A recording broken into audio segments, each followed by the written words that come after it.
Okay, well, you keeping your video on or not? I've taken my video off, but I've got it on Periscope. Anyway, okay. Welcome to what episode is this now? Like episode 6, I Yeah. think. It should be more about six, isn't it? Yeah, soggy popcorn. I'm here with Sai, and yeah. So Sai saw Ant-Man last night. What did you think? Yes. I quite liked it. Um, it wasn't quite as mind-blowing as I don't know. I didn't really have the highest expectations for it, to be honest. Right. And I liked it. It was funny in places. Had some really like I'd say several a dozen or so really kind of laugh out loud moments. And it's got this quirky sense of humor. But it's quite a small story, really. It's like these days, with the massive Avengers stories and Guardians of Galaxies on these massive scales. It's quite a small origin story, so it feels like a comic book film made a little while ago. It doesn't really feel like, to me, a 2015 comic book film. If that Okay. makes sense. More Yeah. like one that was 10 years ago. So I liked it, but I don't think viewers should go in with the highest expectations that it's going to be anything too groundbreaking. It Yeah. really is just, okay. Let's get the origin story out of the way. Let's introduce the character. But having said that, it's fun. It's got some, like I said, it's got some really funny moments. Most of them because of Paul Rudd. Really, I think Paul Rudd really brings the game because he apparently was brought on obviously to star in it, but he also rewrote some of the script with the Anchorman guy, Adam McKay, right? Yeah. Adam Yeah, McKay. Yeah. yeah, so they rewrote quite a lot of it. So this project, it's been in development for 10 years apparently, which I find hard to believe, but I guess maybe. And Edgar Wright was obviously directing it, but I'm not sure exactly how long, how far into it he was in terms of directing it, because he apparently left the project last May, so that's a solid year and a Yeah. bit until its release. So in the final year, it's going to be mostly post, right? So he must have shot a decent portion of it, I Okay. imagine. It's What a do good you, point. I mean, I think there's this general thing with Marvel anyway, which is that they tend not to use the same directors again, and I think it's because they're just a bit hardcore with what they want. yeah, But I it's think been so. successful, so I don't see why there'd be such a problem. Someone here's just Yeah. said it feels like a mashup of a Will Ferrell film and a Marvel film. Well, Right. yeah, Okay. in a way it does because to me it feels like, okay, the script was written 10 years ago. The basic plot line, like um, the origin story, how we're going to introduce this character, how we're going to introduce the characters surrounding him, how we're going to get a villain. The basic structure, the skeleton of it feels like the script was written 10 years ago and then dusted off to film. But then they got Adam McKay and Paul Rudd in to add the humor. Hmm. So it does feel like it's being rewritten, and then the humor is mostly Paul Rudd being his like silly. He's really likable as always, and just silly self, and like the getting used to the Ant-Man suit training montage where it goes wrong, and there's some funny bits, and there's some real like Honey I Shrunk the Kids moments in there when he first wears the suit and he's running around and the Hoover's trying to suck him up and people are trying to stamp on him. Exactly what you can imagine is going to happen, but it's still funny. Okay. So you really feel that, like, yeah, it's similar like that. It feels like Paul Rudd and co brought the humor to the script, but the script still is weighed down a little bit by its predictability, that it is just a generic origin story, which isn't really that groundbreaking or inspiring. And the villain of the piece was so predictable. The second he comes on the screen, I mean, I don't really know if it's a spoiler or not to say who ends up being the villain, but I won't just in case. But it's just, you just know what's going to happen as soon as the film starts and starts to unfold. You The know guy what's going on the to trailer happen. already is that bald guy, right? Yeah, the guy. Yeah, exactly. Well, I mean, if you're that bald and you've got a big nose like that, you're bound to be a villain. The guy, he was in Game of House of Cards, right? And Yeah. he's also. And it's funny. Did you watch The Strain? No, I never saw the stream. Is it any good? It is good. The first episode of the second season was out this week, and I watched that yesterday. And he's the main character in that, so he must wear a wig because he's as bold as fuck. But anyway, so yeah, so he's and this whole like megalomaniac business CEO scientist guy who gets too power hungry and turns into a villain, and uses the good guy's technology against him. It's all been done so many times, Iron Man and where whoever else. So that basic premise was just too tired for me. So it could only get so good, if that makes sense. And it is still an Ant-Man film. It's only a small scale thing. There's only a handful of characters in it. It's not like I find it a little bit unfair to compare to Guardians of the Galaxy, but seeing as they're two funny, quirky, like new stories in the Marvel universe, I kind of have to compare them. But Guardians is such a big scale, it had a whole fucking galaxy to play with and so many characters, and it just had so many good pop culture references. This had a couple, but they didn't really hit as Guardians did. Okay. But it did have its funny moments, and it's quite a dry sense of humor. And it's a shame because you do see some of that from Edgar Wright come through, Right. but I would have liked to seen him actually take this project home, and actually see how he could have finished it. And I think it might have been, yeah, with a bit more of that British kind of sensibility, that British humor to it, may have risen it, a little bit more in terms of how funny it could have been. But Paul Yeah. Rudd was good. Michael Douglas is great in it as well, man. He's awesome. Okay. Um, and at the beginning, this isn't a spoiler. At the very beginning, there's like this flashback, and man, they've done really good CGI on Michael Douglas. Man, he looks like almost Gordon Gekko kind of age. He Hmm. looks like 20 years younger, and it's really good actually. He looked great. I was just mesmerized looking at it, going, "Fuck, man, he looks perfect. He looks just like." They must have used footage from other films, and he's had so many goddamn films 20 years ago they could have used, and a lot of effects to mold his face to look like it was still a bit aging, but this character 20 years ago, it looked great. And then the titles come up, the credit sequence, and then you see Michael Douglas as he is in the film. He's like an old man. Okay. But he's a great character actually. He plays that inventor, him guy who Thank invented it really well. But Yeah. I'm not really up to speed with the whole Ant-Man and the whole storyline. Near the From beginnings of the it, but comics, not. yeah. So for me, it's hard to really comment exactly how perfectly suited these actors and actresses were to the roles. You know what I mean? I'm Yeah. not an Ant-Man fan, but like on the surface, Paul Rudd and Michael Douglas they're really good. So just for those two, it's worth watching. Well, that's cool. Yeah, David London 89 says feels that the villain was underdeveloped. Yeah, he's just very one-dimensional, man. He's just yeah, it's just very predictable. He was underdeveloped because the whole time you think that certain other characters have a one-up on him, that he's a step behind them, and they're planning this whole heist. And I Yeah. won't go into it in too much detail, but obviously he's not. He's the fucking blatant villain. He's always going to be one step ahead. And it wasn't really developed really well. And you just knew at some point he's going to put on that yellow jacket, and there's going to be a fight between the two. Right. But they didn't flesh him out. Again, it's same so many villains like that in the Marvel films, especially in origin stories, that they just get them out of the way. Just is something to put opposite the hero. So he wasn't fleshed out at all, and he was quite a throwaway villain. But I guess he's literally going to be thrown away because they'll just move on, and this is just a vehicle really to get Ant-Man into the Avengers films, isn't it? And also, there's a really good scene actually when Ant-Man does go to an Avengers facility to try and get just for no reason like some piece of technology that they need, which is completely unexplained and really silly. But it's just a way of just shoehorning in a scene where there are some Avengers references. So Okay. he goes to the facility and he has a little fight with Falcon, I think it is. Yeah, Falcon. The Falcon. So that was really funny actually. That's a really cool scene. But I can't help but cringe at all the goddamn Avengers references. And apparently this is one of the reasons why Edgar Wright left, because they're so desperate to tie in all these films into their master plan that it's no longer they don't even call them Marvel films anymore. They call them Marvel Cinematic Universe films, right? So there's this whole like rule book, I bet, that these directors have.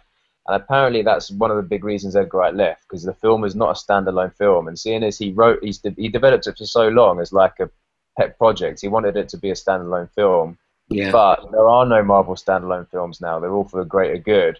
And I think that was what must have pissed him off. And yeah, man, there's just so many references to Avengers, like, oh, why don't we just get the Avengers to help? Well, I think they're pretty busy, sinking cities into the ground, haha. And they're so cringeworthy. when they do these cross references, it's just I don't know if they're necessary. It just feels kind of childish and very comic booky when they're like, by the way, let's reference that we're all still in the same universe and the other characters exist somewhere in this world. That I find those little references annoying. But there you go. So like I said, it's all for the greater good with Marvel. So those are the boys in control, aren't they? So everything's leading towards the bigger picture. So we'll see Yeah. how he fits into the Avengers outfit, later on. And what did you think of the post-credit sequence? Another question we've got. The post credit there, well, there wasn't really much to it. There was just the whole that yeah, this is all going to be part of the Avengers, basically. So it's kind of I can't even remember what happened in it really. Kind of forgettable. I think he was getting. Oh man, what the hell happened? Maybe Dave can remind me. He just got. There was just a reference to being recruited by the Avengers. I think, like Okay. most of them. Right, so old school. Yeah, it was. It wasn't like Guardians where it was like quite a cool, quirky ending with like a random scene with fucking what was his name? The Dark, Mike, Howard the Duck. It wasn't anything like that. Like a really oddball uh, Apparently, it's a scene. scene from Cap 3. Sorry, Apparently, it's a scene from Captain America 3. is that actually a scene from? Yeah, maybe. To I'm refer, looking forward to Captain America 3. I'm looking forward to that though. Captain America 3. That's gonna be good. yeah, Civil War. Yeah, exactly. Yeah. Cool. Okay, yeah. What do you reckon then? Is it worth watching?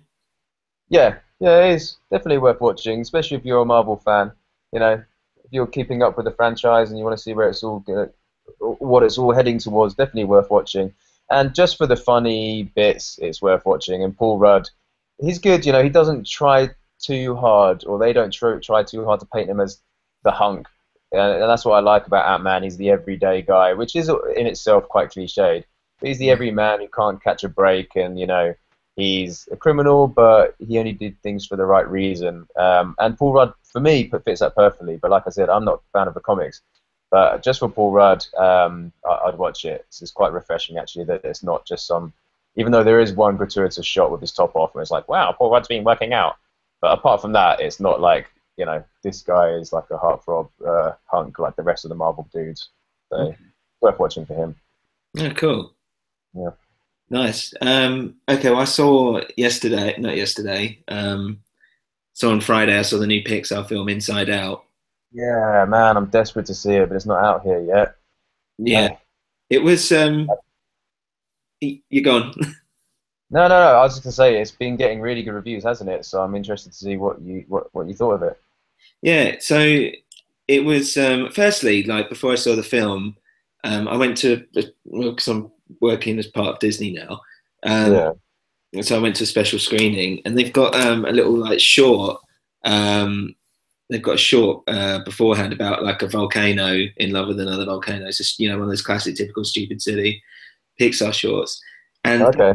best, like the rest of the film was great, but there's a lot of water and stuff in this little short, and I was like, "Fuck me, that is like the best kind of looking Of the eye stuff I've probably." water. Of water. Well, just partly because obviously water's like so complicated to get.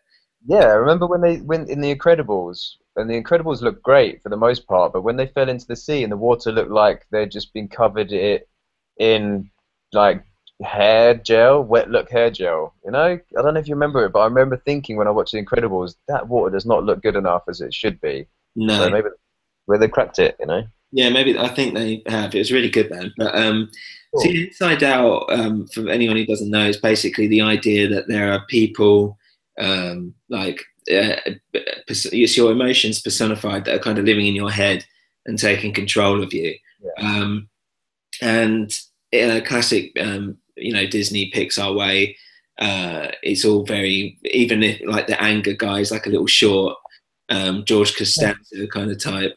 Uh, Yeah. so it's never too serious, but it's actually the film itself and like the real events that are taking place is really serious. It's really deep, man. It's like, Yeah, I've heard a lot about like mental illness or whatever. yeah, it's literally like a whole thing on mental health and how like children um, deal with emotions and like Yeah. emotional maturity, and and things like that. And I mean, essentially, the storyline that kind of goes on in the real world, let's say, is that this little girl has moved house, and it's her just kind of readjusting to like a new life that's not what she got used to, and Okay.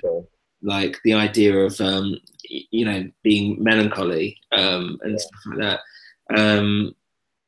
And like meanwhile in the head, it's kind of there's like the character Joy, who's played by Amy Poehler, whatever her name is, Parks and Rec girl, Yeah. playing Joy, literally happiness. And so she's Okay. like running the show for like most of it. And then Right. Agnes, who's played by Phyllis from The Office. Uh, Yeah. All right. Cool. Yeah. it's kind of them two. And the whole idea is that it's like, just because your like sadness isn't necessarily a bad thing, and all these different emotions are all important to your well-being. It's not just about being happy all the time, Mm. which is basically what the film is about. But yeah, it's really, I wouldn't say it's my favorite Pixar or anything like that, but Yeah. I think it's a very important. I don't want to say it's an important film because that makes it sound like it's as if we've turned a corner or something. Yeah. But it's a very good. It's something different that and Yeah. they dealt with, as you were saying, like mental health in a way that only makes it fun for kids, but helps them to understand. Just emotions and stuff. I don't know. It's really weird to explain, but as an actual like Pixar adventure, I was a little bit like I don't know, it felt a little bit epic, but at the same time, it's like, oh, we've got to get from A to B, which I know a lot of these films generally are, but Yeah. yeah, it was alright. But there was what was I saying? There's like they find like one of her imaginary characters kind of around in her head, and they go to like Oh, cool. wasteland of long-term memory stuff, and all that stuff's really clever. Cool Uh, idea. and this imaginary friend was probably the highlight, the best bit. Right. Really. Yeah, but it's worth watching, man. It was good. Oh, I really want to see it. It sounds interesting, actually, especially the way you say that it could be educational for kids to learn about mental health. Because it does, like, because I haven't seen it, it reminds me of those crappy, like, cartoons or whatever we'd watch at school, right? And it's like, if it's an educational film on it, on mental health, it might be like that. They might do a cartoon characters depict, like, this is sadness, and this is well-being, and this is da-da-da, and this, So They it, do that. yeah, it's amazing that you get those like 5 minute crappy educational films to try and teach kids about mental health, and they could sit this in a similar way turn something like an idea like that into a fully blown massive Pixar film, which is pretty Yeah, cool. Um, does it feel like a bit too contained though, because a lot of it sets place inside the body and the head and stuff, or is it yeah, not really maybe. like I mean, there's no like have an adventure? it all. There's kind of like the headquarters, which is like the head, literally, Yeah, behind the eyes, and then they kind of they go into like the deeper psychosis and like abstract thought, and they go to these little places, but it never feels that.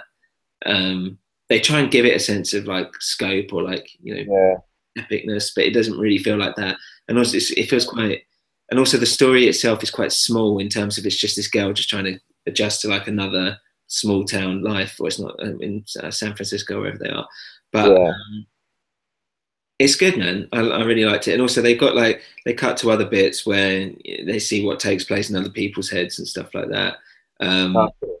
which is quite funny. But yeah, Yeah, there's some really funny bits in it, for adults as well, not yeah, just the kind of, there's. you Yeah, know, there's probably about 4 or 5 times where I actually laughed out loud, which for me is pretty good. Not yeah, that's not bad. bastard, but Yeah, I don't actually laugh out loud like properly. But yeah, there was a few times. laugh But with a straight face. Just have a straight face. And just straight face.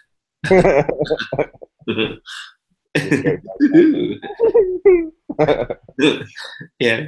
Um, There's a there's a Key and Peele. Do you watch much Key and Peele on Comedy Central? sometimes, well, funny enough, I only watch it when I'm in America, really. Which is Really, I only watch it when I'm on the toilet. I just watch it when I'm just on the toilet on YouTube. But there is one sketch I watched a couple of days ago, which is that I've forgotten who's Key and who's Peele, but the shorter, fatter one. Yeah. It was like he laughs, but he doesn't show the expression on his face. So they're like sitting around joking, and he's like going, like that. But he doesn't show expression, and like his mates are sitting around going like, "Hey, Jamal, why are you not laughing, man?" He's like, "I'm laughing. I found that completely hilarious." And they were like, "But you're not laughing." He's like, "I am." It just reminded me of that, man. It's so funny. It's annoying. They copied our joke from like. Yeah, I know. Yeah. Damn it. Um, Man, they've got every joke in there. so that short fat guy is the one that's married or going out with or whatever. Chelsea thingy from Brooklyn Nine-Nine. That I have this weird crush on. What? Really? Yeah. Chelsea Peretti?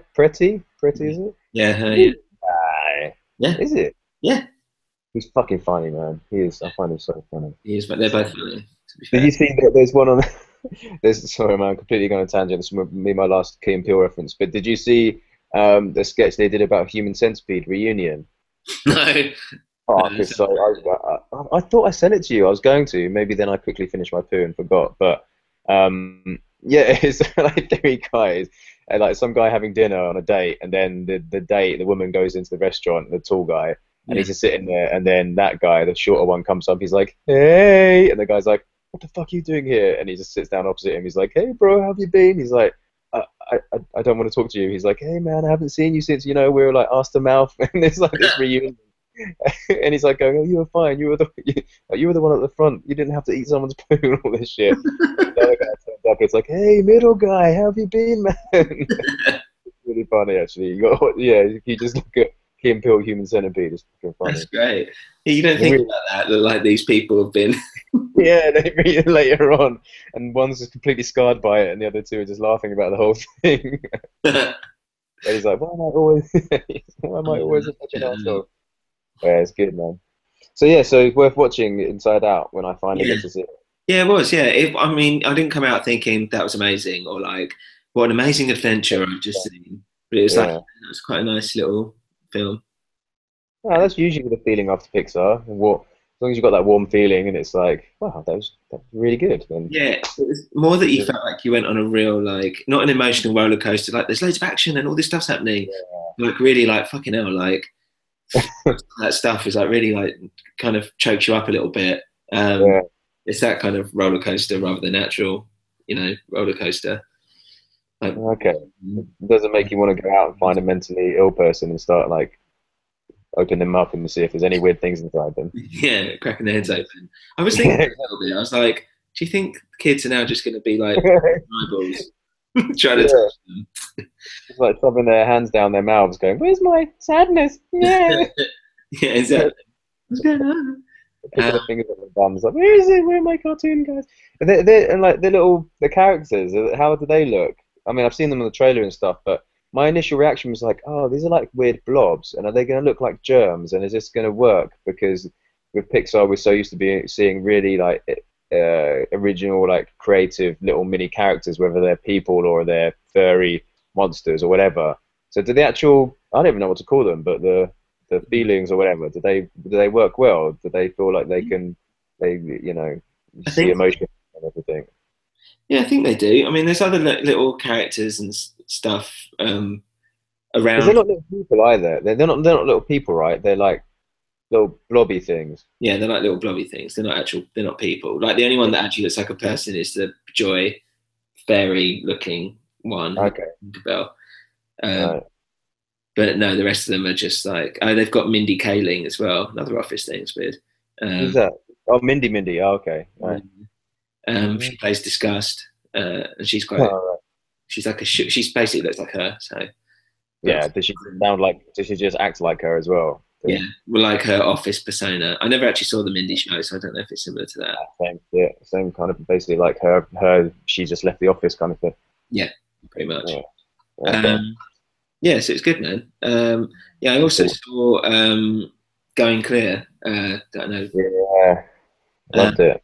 What do you think? Yeah, it was good. Yeah, it was weird. So it's like I kind of touched upon this on the last episode, but when I was working at MTV, part of what we had to do in development was you go out for like inspiration days or whatever, and so I went, so, you know, the more random and weird it was, the better. So I set up a day for us all to go to the Scientology church, which is in or centre, whatever, which is in near St. Paul's. If anyone, Oh, you go over the bridge, and yeah, so I went in there, and I thought, you know, it'd be not fun, but like just something different. And I was thinking maybe it might inspire something to do like with cults and like yeah, and all this. But they were really like, they asked me like 1,000 questions before I even went in. And I was like, we're not filming, nothing like that. We just want to come and learn a bit more about Scientology. And I'm thinking, they've not got a problem with that. That's what they seem to be wanting to do all the time anyway, right? yeah. So yeah, I went in and met up with this guy, very, you know, like classic, like, um, Uh, yeah, like wearing a shirt, tie, like perfect haircut and all this stuff. yeah, Nice yeah, guy. And he was like, "Oh, hey," he's like, "Yeah, come on, everything is fucking pristine, mate. Like literally white, clean, like, and it's got all that weird like gold and red stuff everywhere, like you see yeah, on the what's it documentary. Anyway, yeah. um, so we went and they were like, "Oh, we made you breakfast," and they had this whole Did you say platter. you were from MTV? Did you say where you're from, or did you say you were a group of people? Said us from MTV, said MTV development team. We're not looking for anything in particular. We just like to go around and get ideas for shows, which is the truth, which is Okay. what we do. Yeah, Um, yeah, yeah. so you know, I wasn't being misleading or anything like that. And so we went in, and there's a whole breakfast platter laid out, and there was two middle-aged to older people there. One was a woman, one was a man, Yeah. um, looking like very, very posh, like uber posh. And so anyway, we met them, and they were like, "Oh, they're from they've come over from America." I'm like, "Oh right, okay, not for this though, ha ha ha." And he's like, "Yeah, for this." Right. I'm like, "Okay, this is a bit weird." And anyway, they Yeah. like introduced themselves, and all they did, and I'm not even joking, the whole thing is that they just followed us and never said a word. Yeah, that's not surprising, I guess. Yeah, it was like, but the guy who like was the guy I was speaking to was, you know, fine, perfectly chatty. He was English. Um, anyway, so what happened is like we're having, it's like, oh, so we made you breakfast. So we're like, oh, okay, great, like big breakfast platter. And anyway, we're eating, and they're just standing there watching us. And I They're was probably trying to convert you using telepathy, and you don't even realize it. That they're just going like the whole time. to our side, and Trying to get your brain wave, you know, your brain waves. but it's weird because there's no like music or anything like that, so it's perfectly quiet, like completely silent. And we're just Yeah. having these like sandwiches, and there's some juice and fruit and whatever, and all this stuff like croissants, pastries, all this bollocks. And I'm like, oh, are you guys not going to have anything? Like, no, no, we've already had some. So, We're robots. We don't need sustenance. so they're just literally watching us. So I'm like standing there, Stand like, there to the wall instead. and they're just staring at us, and I'm like, um, it's really weird. And there's about like 6 or 7 of us as well. And so anyway, we're trying to like make small talk, um, but it's not really working anyway. They finally show us around, and all they did was show us. They had a big room. Anyone can walk in, by the way. So if you're really that bothered about Scientology and all this, you can actually walk in and do this. You don't have to be invited or anything like that. But Um, just don't join, please. huh? Don't join though. Join. Yeah, don't join. But well, it's up to you if you want to join. Probably not, but you know, I can't steer people's religion. And so yeah, and then all it was showing us around all the charity work they do. So I was like, oh, Yeah. and I was like, this is interesting. And, you know, they do. They're like, oh, no one ever talks about this stuff. No one ever talks about the charity stuff that we do. And I'm like, oh, okay, yeah, I didn't even realize. Like, I imagine you would do something charitable, being a charity, being religion, but I just didn't think about it. He's like, yeah, we They get such probably bad rep, fucking have. but you know, people make fun of us, but this is the kind of good work that we just want to do around the world. And you can be from any religion, any creed, anything. You can join up, and we just want to do good around the world. And there's that thing. I was like, yeah, I kind of get that. But then the whole Yeah. time I'm still thinking, but you believe that we're like, you know, some weird particles that. Yeah. Exactly. I was going to say you believe that we're aliens, but there's that whole like, what's it called, spermification or something like that, Yeah. um, Yeah. which is Well, we're not the aliens. We've got weird aliens inside us that we need to get rid of. Yeah, right? yeah, which is I all. mean, of course they do charity work. 'Cause it's probably another fucking tax break for them anyway. Well, You yeah. know? So they had all these bits, and they told us all about charity. Anyway, so that was like my brush of Scientology. We came out a couple of hours later, and Yeah, I just remember all of us were just like, that was weird. That wasn't nice. Like, not that they were rude or that anything. It just felt weird and felt really yeah, awkward and not great. Um, and it felt so clinical as well. yeah. I bet. Yeah, I bet it did.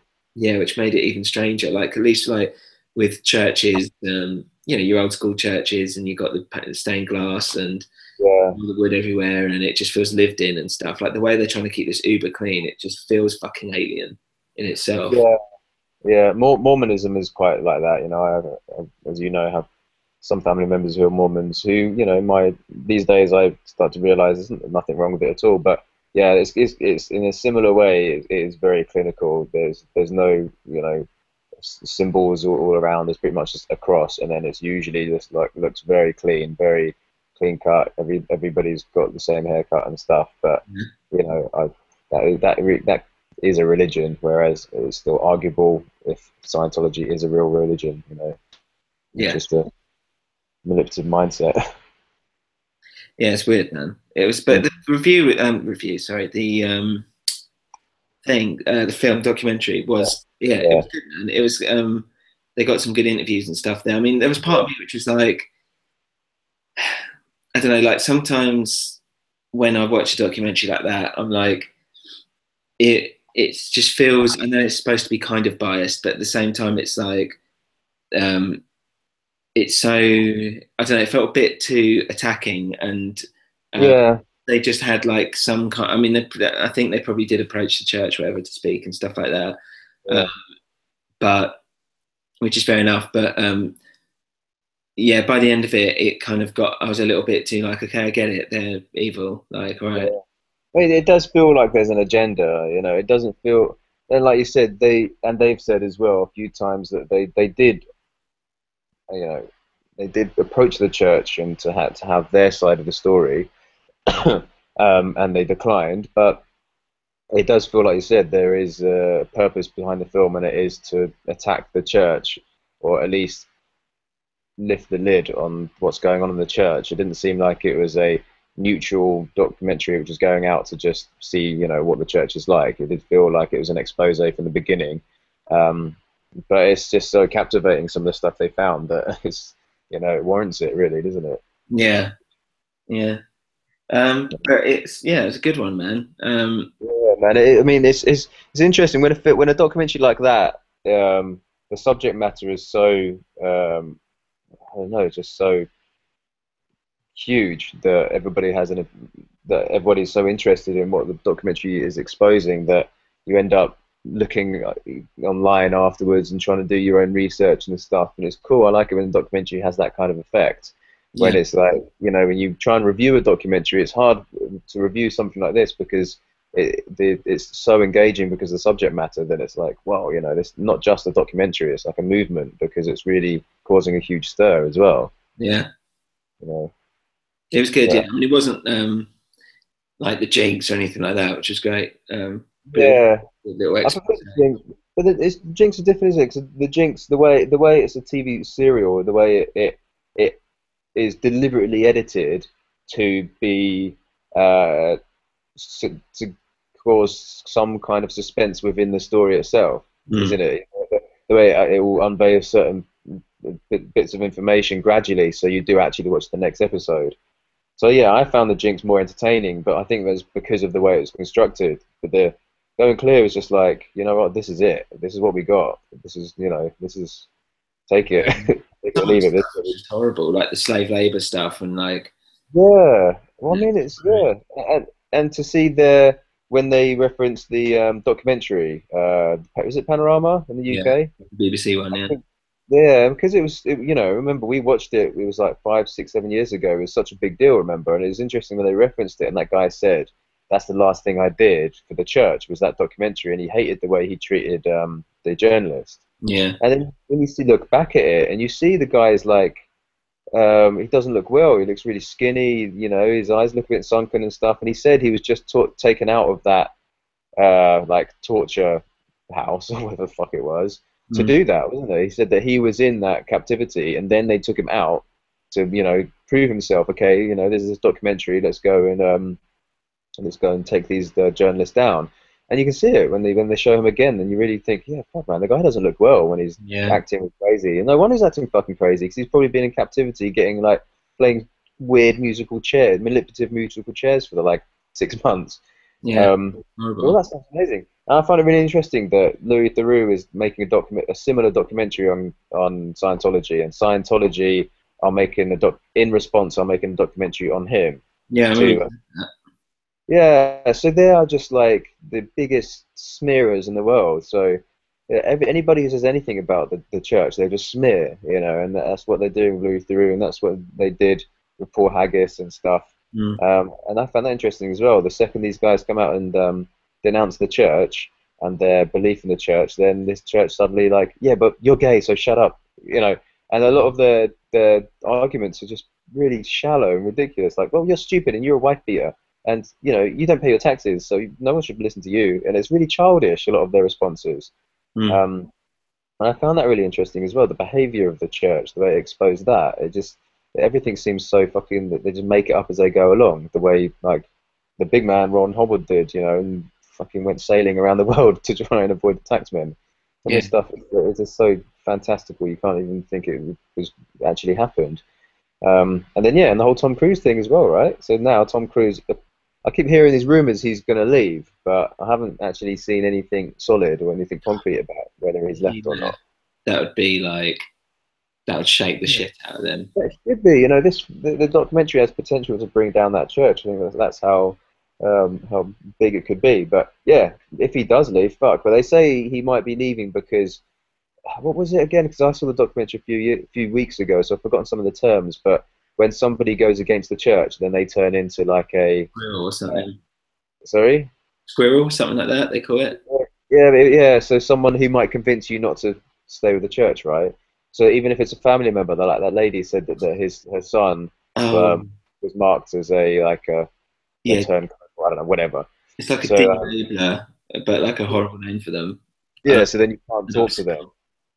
So then you have to cut ties with them. So that's what people are saying, that Tom Cruise has been told that his daughter, could be, someone who could potentially turn him against the church. Therefore, he shouldn't speak to her. And I think that could be the last straw, where he might not be this figurehead for the church he's been. But it's also creepy, man. Especially that guy, the guy, whatever his name is, the guy who took over from Ron Hubbard. Oh, Um, yeah, the young guy. Young guy who, Yeah. yeah, and then his like weird, like really long, like manly handshakes and embraces with Tom Cruise on the stage. And it's like, I've never met someone with such charisma and with someone who could lead men like this man and all this shit. And then he gives him a big fucking key or a medallion around his neck. Yeah, just some shit they made up just for him.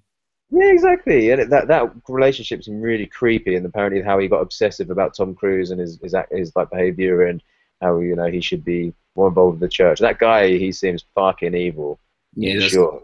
Because he knew what he was getting into. He'd know it for sure. Like he'd know the shit he's doing is not right, and he's still manipulating and declaring that the religion that Scientology is a religion and therefore tax exempt, which is fucking crazy. I didn't realize that how it was all balancing on whether or not they'd be classed as taxable or not, and that could have brought down the church. But fuck, just to think how much money they're worth is crazy. yeah, it's, man, mad. It's crazy. Yeah, But yeah, it was a yeah, good. I did enjoy it quite a lot. yeah, it's good, very good. I was going to quickly say as well. Just I know we'll talk about Terminator, some other stuff as well coming up. Um, Yeah, but I saw All Is by My Side just whilst we were on like the kind of kind of documentary, but like a biopic about okay, Hendrix. yeah, It has to be one of the worst things I've actually seen. For one thing, like the Hendrix family didn't condone it, so uh, there's no actual Jimi Hendrix music throughout the whole thing. Uh, oh, that's weird. yeah, it's weird. It's directed by the guy that wrote 12 Years a Slave. I can't remember his name. Um, Okay, he wrote it, right? yeah, he wrote it exactly. And Who plays Jimmy? it's the guy from Outcast.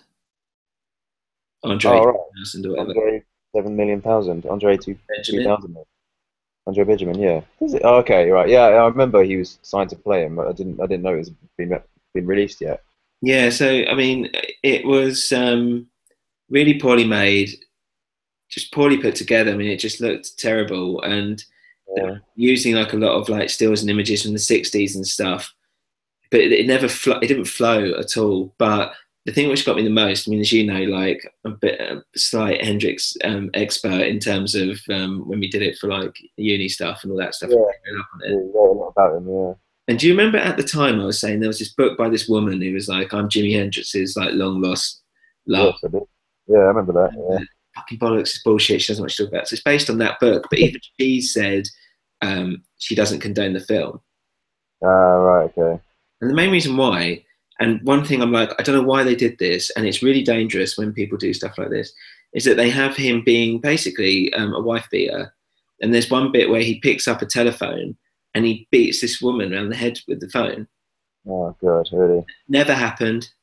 Never happened. There was no one, even the person who it's supposed to happen to, said it never happened. There Don't know. must be reports or something for them to just fabricate it like that. Yeah, just Really? literally completely fabricated. And I think that's so dangerous if you're taking someone who's a real person Yeah. and Yeah, exactly.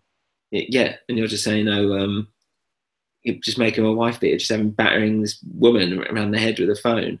It's like, what? Wow, great. Yeah. Really Yeah, bad. it doesn't sound so good. It's funny, isn't it? Because sometimes, like, when a bad biopic comes out, I don't know about you, but sometimes I think, when they're making this biopic, do they think they're gonna strike gold with this one? Do they think this is the one that's, this is the next Ray or Walk the Line or something? They must Because do. like they all must do, because they must think, this is fucking Oscar bait for sure, while they're making it. And I wonder if there's a point where they're just like, I don't know if this is gonna work. Like Diana, right? With Naomi, I is it? saw that. No, I didn't see it. Was it Naomi Watts played Diana? I mean, Oh, yeah. like that film. Like when you hear it, they're gonna make a biopic of Diana. You just kind of think, wow, you know what? Or like fucking Meryl Streep as Margaret Thatcher. This is just called Iron Lady or something, right? Nine lady, yeah.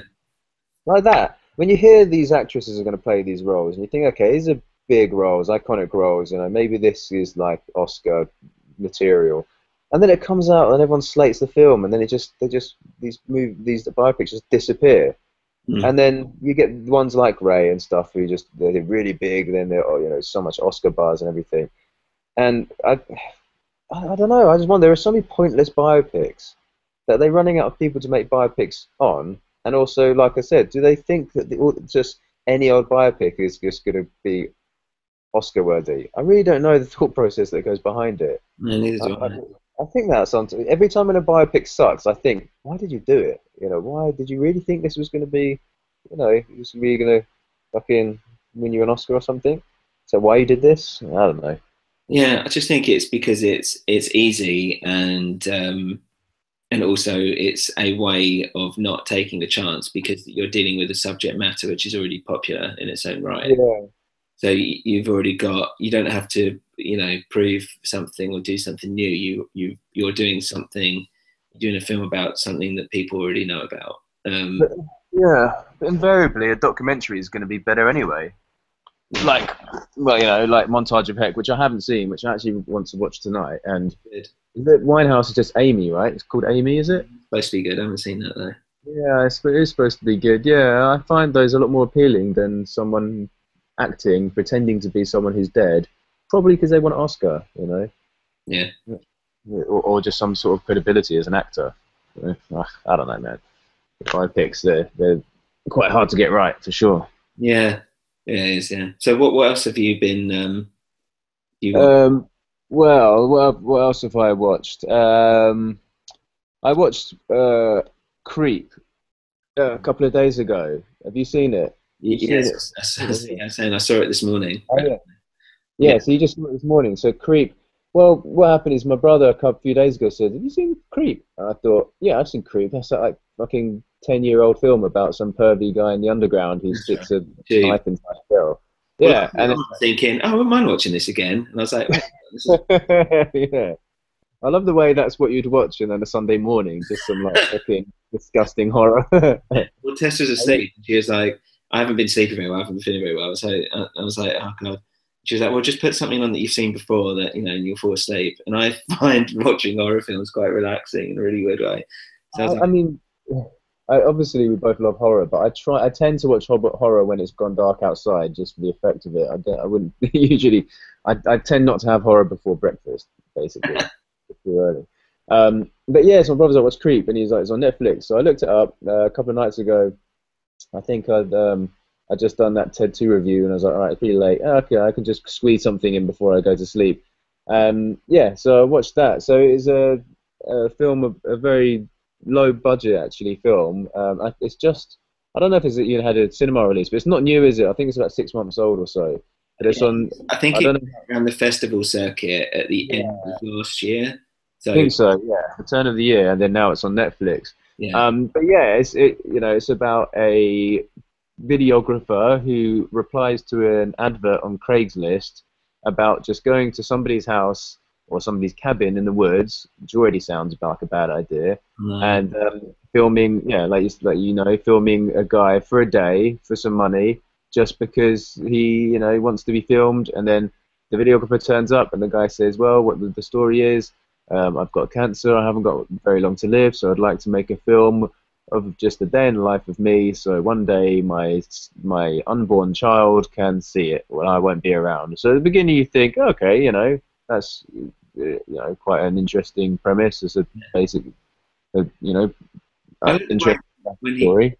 when he was describing that, and he was like, "Have you seen My Life with Michael Keaton?" And I remember thinking, "Fuck, I haven't seen that anything tragedy Yeah, film for like since yeah. now." And it brought back all these emotions, not emotions, but A like, weird reference remember, actually. huh? It was a weird reference that. Yeah, and I Uh, was, I remember that film. Um, well, it's funny, is it? 'Cause the actor, I've forgotten. Oh God, I've forgotten his name, but he's in a few things actually, isn't he? what the actor in Creed? Yeah, yeah, yeah. Yeah, the main guy in Creep. Let Okay, me just look him up because I don't want to just leave it hanging like that. He okay, let's have a look. It is yeah, he's in a TV show, but it's like a quite a dry comedy TV show. So I was quite surprised to see him in this actually. Mark Duplass, the guy who the main guy in it. He's in Togetherness, a TV series. I think it's quite big in the US. okay. Yeah, what else is he in? Zero Dark 30. I see. He's in a few things, yeah. But that's what I recognize him from. He's from that HBO TV series Togetherness, which is like a midlife crisis, bittersweet comedy TV show, that kind of thing. Um, and yeah, so I was quite surprised to see him in this. I think this is a bit of a weird choice for you, but I think the videographer in it, he's the director, So the Yeah, guy who plays the videographer, he made the film and it's his debut film, so it's a very low budget. So I'm guessing this guy is like his mate in real life or something, and he's like, "Come on, let's make this movie together," because it really is just them two in this whole film, isn't it? yeah, like Um, literally, there's just like a yeah, phone call with someone else. Uh, not much. Yeah, not much else happens. So basically, just so whoever's listening, it's just that he answers the Craigslist ad, goes over there, and yeah, he says, "Let's make a movie, just a day in the life of me." And then it gets creepy. Then he starts acting really weird, and then you start thinking, "What is this guy's deal? Why does he not want me to leave?" And then he keeps trying to encourage the guy to stay, and then stay the night, and then he starts confessing that he's done some weird things in the past, and then there's one like quite pivotal scene where the videographer manages to take his phone and he talks to the guy's sister, and the guy's sister says, "Oh, it isn't what he seems. He's got problems. You should get out of there now. Get out," like that. And that's the scene where it's like, "Whoa, shit, what's going on?" And then it all just turns into some quite crazy, what the hell? This guy's so creepy, and does he really want to kill this guy, or what does he want to do to this guy? And it's all handheld, isn't it? All kind of point of view shot on the behalf of the videographer, which I quite liked. I think they did it quite well actually. Um, and yeah, I don't know about you. I thought it was for the budget and for the scale of it, there was just two people in the house for the most part. I thought it was pretty good. I thought they did quite well with it. The ending, which I don't want to spoil for anyone, but that really annoyed me at the very, very ending. But I liked the way the guy played the creepy character, and I liked the setup between the two and the relationship between the two, the way it developed and the way they're kind of he doesn't trust him and he's trying to get out of there, but he keeps acting really strange to keep him in in his company. But I found the videographer character was just stupid in his decisions, a bit too stupid to be real, and yeah, the end annoyed me. But what do you think? I hate it. I mean, it was like the first thing, like this guy's like hugging him. It's like, okay, that's weird. And then he's like, Yeah. get naked in front of you and have a bath. So Yeah, yeah, I know. just immediately, like, that's when any normal person would just be like, no, I'm out. Like, and then he's Yeah, like, okay. It's like, what are you doing? Like, immediately you've made this unbelievable, but I don't know, whatever. Um, yeah, and then there was just that bit, when like, um, without ruining it, when like the mask comes back out, and then it cuts to like some bin bags, yeah. all this stuff. That's when it gets very stupid. I was like, this is, yeah, I really hated that. And then yeah, at the end, okay, there's one thing with that scene when he's talking to the sister, is Yeah, that he when they answer the phone or whatever, and it's like Joseph, and he's like, no, this is Aaron or whatever. Then it's like, okay. Then later on, when he's like, I don't want it without ruining it, when it's like, oh hi, it's Bill. You're like, yeah, well, hold on. So was Joseph actually his real name? Because I just presumed it was a made up name. yeah. Not, Yeah, that's fuck. I didn't think of that. That's true because, yeah, no, it's not his real name. It can't be. but it must have been because she said Because the Joseph. girl said it. Yeah. Well, the whole yeah, you're right. Actually, that was fucking stupid as well. I quite liked the setup, the beginning where he got in the bath and stuff, and then he went for a jog, and they went to that weird uh, pool in the area, like the crappy mountains and stuff. I quite like that because the whole time it's building up that character. Like, why the fuck is he acting like this? But yeah, as soon as that phone call happened, then it just got really silly, actually. And you're right. I don't think that can't be his real name because why would he use his real name? Or did he just tell him his real name? And then I don't maybe know. really was into him like Um, more than the others.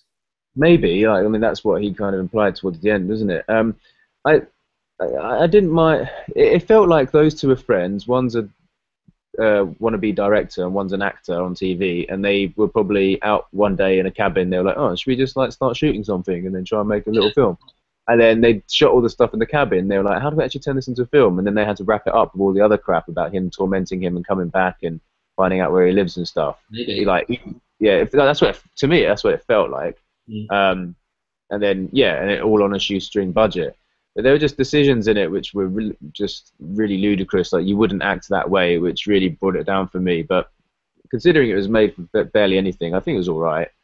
But yeah, not very original. Yeah, I didn't like it. I was just like, Mm. it wasn't boring, but No, it wasn't boring at all. I just felt like there should have been more of a payoff, basically, or at least. Yeah, yeah, the end was really frustrating. Actually, that was just annoying. It just they could have thought of an easier way of ending it. And yeah, I don't want to spoil it, but it's just like you wouldn't act like the way, and you wouldn't let that happen. You know what I mean? Yeah, You wouldn't let it get to that. no, But yeah, it's something to watch anyway. yeah, it is. And yes, it's keeping on that Craigslist kind of thing. Um, I watched Tusk last week, which I know you watched a little while ago, right? The Yeah, Kevin Smith film a couple of months ago. a couple of months ago. So I hated it actually, and I'm oh well, I used to be quite a big Kevin Smith fan. I really didn't like this film. What was But the this is last Kevin Smith film that you watched that you liked? sorry. What was the last Kevin Smith film that you watched that you liked? God, I think probably Clerks or something a long time ago. Chasing Amy. I don't know. Like, A long time ago. A long time ago. I didn't even see Red State actually, so I haven't really seen. I mean, I'm talking used to be a Kevin Smith fan, as in I used to be one of those film students who liked Kevin Smith's early work, basically. yeah, You know what I mean? Dogma. Yeah, I think I liked that up to Dogma. I can't remember what he did between that and fucking Jersey Girl. He did that right. That was pretty awful. I don't think I saw that. That was bad. But I thought Tusk took the biscuit. And for anyone listening who doesn't know what it's about, it's why I mentioned Tusk is that it's similar in the respect it's I don't know if it's Craigslist or Gumtree, but it was inspired. It's Kevin Smith, Gumtree, is it? Gumtree. he got on his podcast. He got a story about a guy from the UK having put up this advert. Yeah, yeah. So it's about There's a guy. called Gumtree in it or something like that, which is a reference to it. Yeah, so Kevin Smith has a podcast, right? Yeah, and like you said, someone on the podcast told him a story, and it's about a guy who went on Gumtree and saw an advert, or somebody who wants somebody to come to their house and put on a walrus outfit, right? Mm-hmm. Is that it? Yeah. So that's what happened in real life. Someone on put an advert on Gumtree, come to my house and wear a walrus outfit for the evening, and I'll pay you or something. It's just like a very weird request. So that alone, Kevin Smith was talking about on his podcast, and they actually play a snippet of that podcast at the end of the film, the credits. And during that podcast, they're just Kevin Smith and whoever he has the podcast with, maybe a comedian or whatever. They're talking about it and going, "Oh my God, imagine that as a film! It'd be so creepy." This guy turns up to this house and this is old guy, creepy guy. He wants him to wear a walrus outfit, but he doesn't know that the guy actually wants to fucking like cut his legs off and stuff him into the walrus outfit and sew him into it and like become part of his skin. And they got like really excited and started like building elements of this storyline up on the podcast. And then he actually went and made it into a film. So, and what they did, he changed it to make it a bit more social media podcasty relevant, which is the only part of it I didn't mind actually, was that Justin Long, who's the main character in it, he's got his own podcast, and their podcast is about him going out and meeting weird people and coming back to his mate, who's played by Haley Joel Osment, who looks like a big fat baby, and he comes back to him and says, "Oh, I met this creepy guy. This is what happened," and they talk on the podcast, and then he tells them the story, and then so anyway, this guy goes out to meet this old walrus man, and little does he know the walrus man who's quite good actually. He's played well by John Hurt, right? John Hurt. Oh. It looks like John Hurt, but it's no, it's just an old guy who's is it stuff, but it's not famous. Really? No way. It looks like John Hurt though, right? It does look like John Hurt, yeah, but it's not. Let's see who it is. Okay, it's Michael Parks. But he must have been in some other stuff though. There must be a reason why. Oh yeah, he's in Kill Bill and a bunch of stuff. Yeah, it looks like John Hurt. Yeah, so then he gets all very fucking psychotic and starts doing horrible torture stuff to this podcast guy and stuffs him into a walrus outfit and stitches his skin into it, and it goes all really fucked up and horror porny. And there's the detective. Did you realise the detective is played by Johnny Depp? Yeah, because I remember in the interview bit, Yeah. like, that looks like someone. I was like, It's weird, right? Yeah. I couldn't tell at all. I thought it was a shit actor until the end, and I was like, saw the credits, Johnny Depp. I was like, what the fuck? I think it was originally going to be played, funny enough, by Quentin Tarantino. Really? Something like that. It was, but yeah, Johnny Depp did it. Okay. And it's actually, the two girls who work behind the counter. Yeah. When they so one of them is Johnny Depp's daughter, and the other one's yeah. Oh. Yeah, one's Johnny Depp's daughter, right? Yeah. Okay. Well, yeah, there's several things I hated about this film. One thing, I didn't mind the way they made it that it's a podcaster who's failed at everything else, but he suddenly got a hit podcast and he's quite arrogant and he goes out to meet weird people and exploit them. That part of it I didn't really mind. Mm-hmm. But the character was a fucking knob, and there was nothing that redeemed. I don't mind Justin Long actually, but the character played was just a rude idiot, and there's nothing that redeemed that character enough for you to care about him being tortured. So I just didn't give a shit if the old man was going to kill this guy or not, because the guy was just an arsehole, And also, I don't know why they cast Genisys Rodriguez as his girlfriend, but she's way too fucking hot to be his girlfriend. I was like, what is he complaining about? He's with her. Fucking ridiculous. Like, okay, use somebody else. Cast somebody else who's kind of hot. Who's like, the whole point is it's someone who's a bit out of his league, but they've been together for years, and she's like, oh, I miss the old you, the geeky you, not the famous podcast you. And there's no way they would have gone out. She's a fucking supermodel. I really don't know why they cast her. And then it makes it even worse is that there's this whole thing that maybe Haley Joel Osment, his best friend, is having an affair with her behind his back, and that's even more far-fetched. The fucking babyface fathead Joe Osmond will get Genesis Rodriguez. Yeah, I remember that. I Ridiculous. was just thinking, oh, this is so stupid. It's I thought fucking stupid. it was stupid. And him in the when he's finally in the suit, the walrus I suit, fucking hated it. oh, it looked Ugh. terrible. Like he didn't look good at all. And also, it's like he hasn't been like that for that long, and then Yeah. but all of a sudden he's like turned into one basically. And then, Yeah. Yeah. And in like 3 days. yeah, And the characters are all supposed to be this weird, very oddball, bizarre, like out of reality characters that I guess you're supposed to suspend your disbelief a little bit. That it's got a slight fantasy element to it, but it's it feels like, yeah, like you said, there's no way that he would have fucking died yeah. before he got into that suit. He would have died like on the first night. He would have bled to death for one thing. Ugh, As soon as he gets his it leg just chopped off. I mean, But it's like, like, I come, don't know, but it felt like it tried to make you feel uneasy, like a horror porny, tortury, dark comedy that it made you feel like, oh god, I don't want to look at the screen. Oh my god.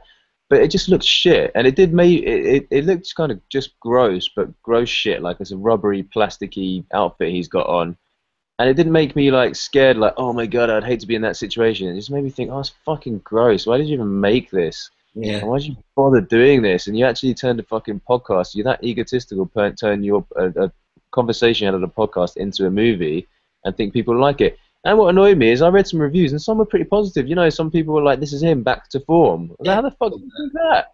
I couldn't believe it. Oh, this is terrible. And then yeah, like it's got some feedback. I'm just like, I don't know who those people are that watched it. Mates of his, they must be. They're fucking mates. They have to be because the whole point is he's trying to make this social commentary about people making it big on podcasts and exploiting other people for their own fame. But you don't care about any of the people in the film, and it's so unbelievable. He's got honestly, I just can't get over him having that girlfriend. It just looks so stupid. I imagine Um, you've got your goat back up even. Um, yeah, yeah, but yeah, I thought it was pretty terrible, pretty terrible. So yeah, I mean, like I there was didn't part of it that was like, how is it that he's like, you know, you could read into it that he's now the monster that he was inside. Do you know what I mean? yeah, yeah, He's actually this grotesque being inside, yeah. and that's finally But been put on show. But that was the only, yeah, in a classic horror kind of way, B movie horror kind of way. yeah, They could have done that, but that wasn't obvious enough, and it was just very shock value. It was just very like gratuitous shock value and there was, but not. Yeah, I thought Human Centipede was better than that. yeah, it was. I liked Human Centipede. I liked it. So should I, yeah. Yeah, the first one anyway. Have you seen the third one yet? No, I was gonna Okay. watch it. I'm going to Canada tomorrow for a week, so I might Really? watch it on my own with some sandpaper.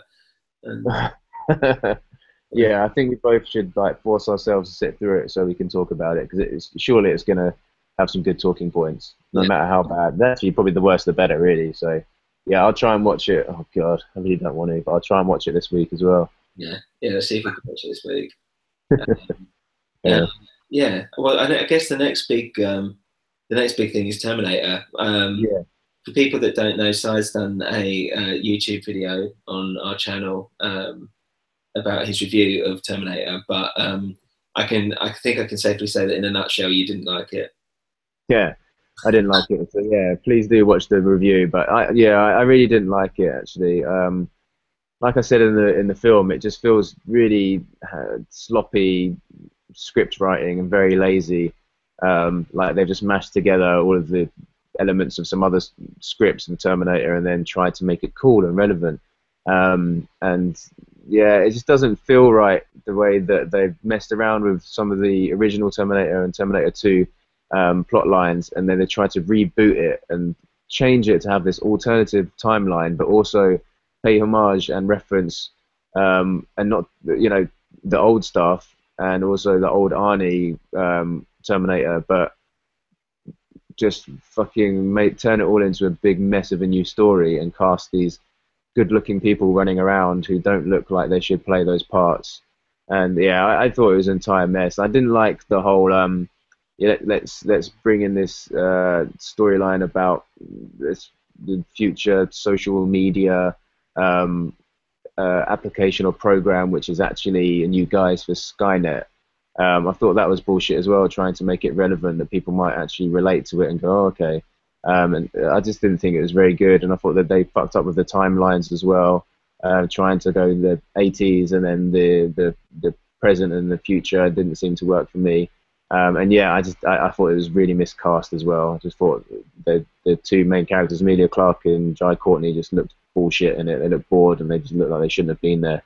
It didn't suit the characters at all. So all in all, I didn't like it. Apart from Arnie, I thought I liked some of the moments of having old Arnie there, but Yeah. that was about it. I mean, so I went in having your It must have been very low expectations, right? yeah, extremely low. Sorry about that. Huh? Yeah, sorry about that. That's right. But it actually it beat them. So I'm not saying it was a good film, but Yeah. I went in thinking it was all right. So put it this way: Terminator Salvation, for instance, I Yeah.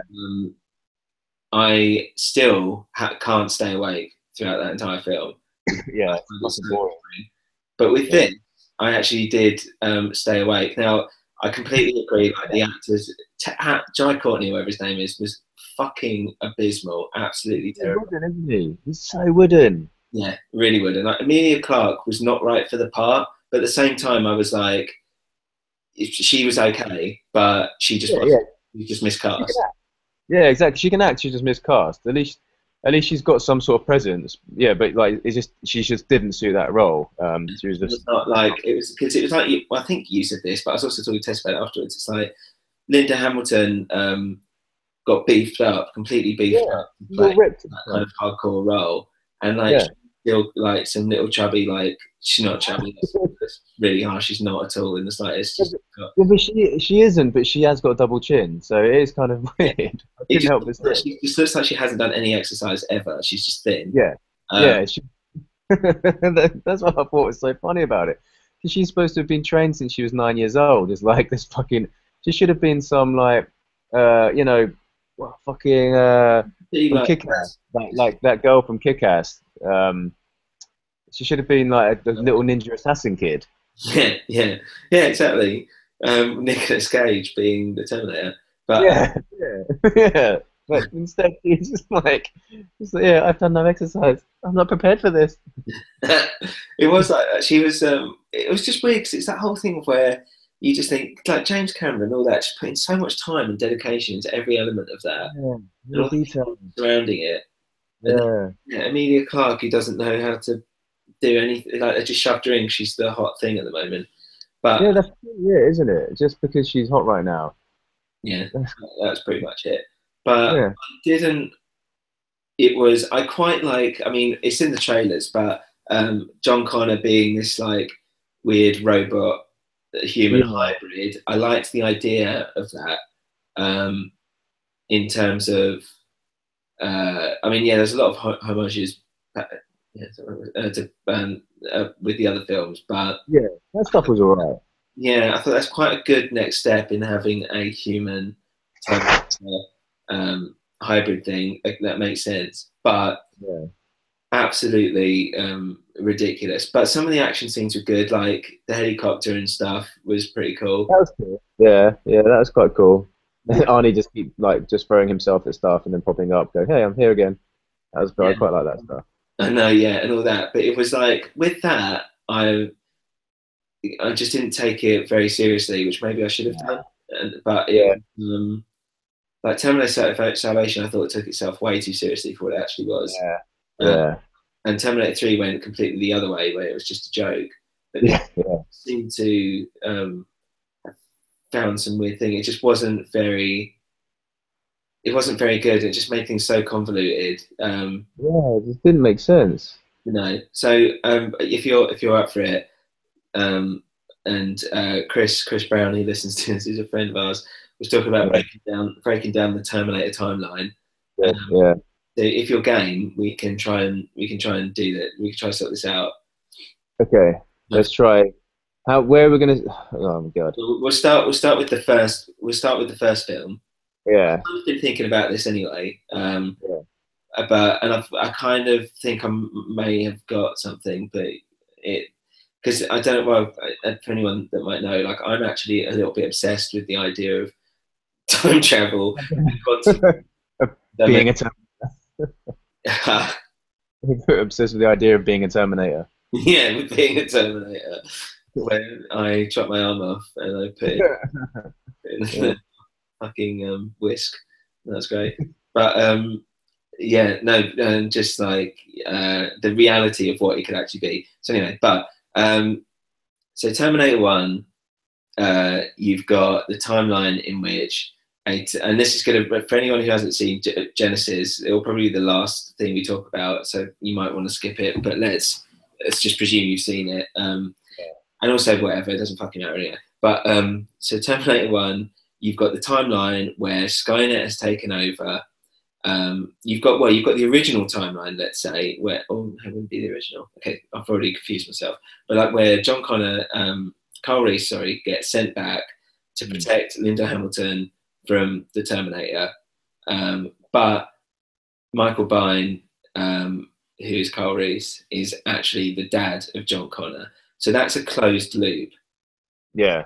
In terms of that was always going to happen, and it's just, and if you looked at that timeline like a piece of like literally like a loop on a table or something, you're looking right at it. That all makes sense, and there's and just whatever has happened will happen and has already happened. Yeah. And chronologically, that's the first thing that can happen. That's the catalyst, isn't it? Yeah, exactly. Yeah. So, and then Terminator 2, the events of that have already happened, and you've got Judgment Day coming up, where everyone's going to die. So this still happens within this timeline. But what's happened is that Skynet have actually come about because they found the chip and the arm, whatever, from the first Terminator. So all this stuff was always going to happen. And then they blow up Cyberdyne or whatever, and then they defeat. But then also they get a good Terminator sent back and a bad Terminator sent back.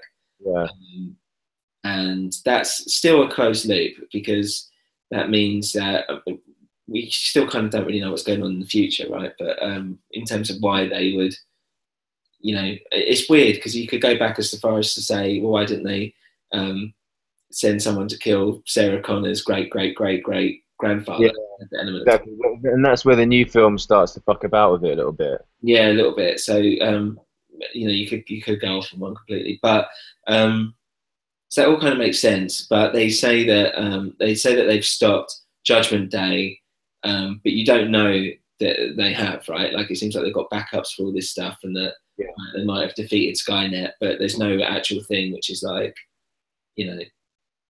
Skynet, that Judgment Day never happened. I don't think so.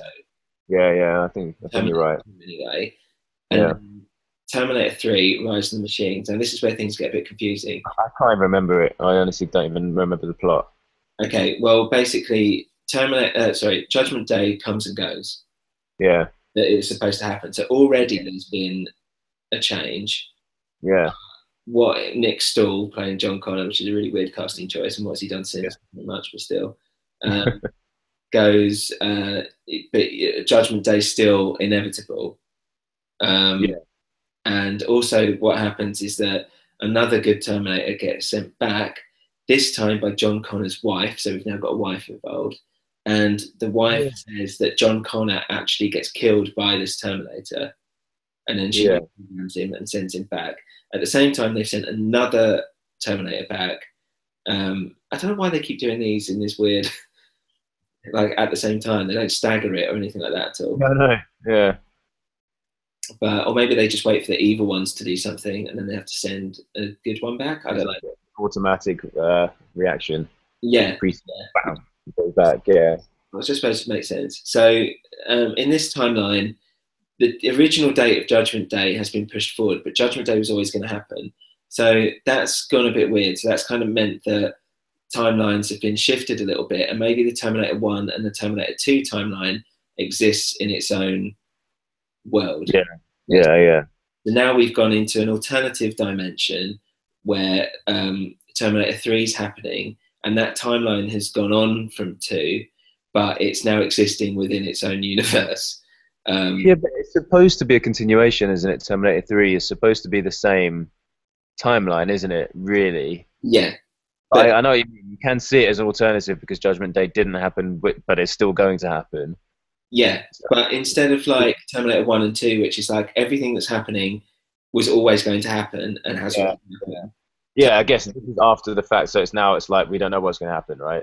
Yeah, exactly. Yeah, yeah, Terminator 3 is saying that the Judgment Day that's been in all the history records and whatever in terms of the first two has now, yeah, it's another day, but it's still going to happen. It yeah, yeah, doesn't happen, like whatever. So we've now gone into like an alternative dimension. That idea that, so say today I decide to wear a blue t-shirt or a red yeah, t-shirt, would maybe affect the outcome of whatever happened on that day. Um, yeah, and an alternative timeline exists where I've worn a red t-shirt, or maybe I've got a hat on or something like that.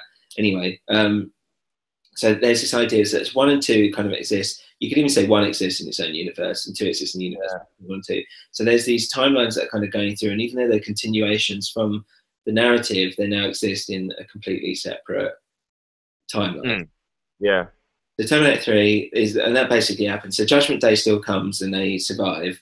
yeah. They go into the bunker, right? That's right. They go to the bunker. Judgment Day happens, and that means that John Connor becomes the war hero. He gets killed by this Terminator, even though now he still knows that it's going to happen. It still happens, Yeah, yeah, but as if because it has to happen anyway for this it to, has to. Yeah, um, and all the events of three take place. So that's kind of fine.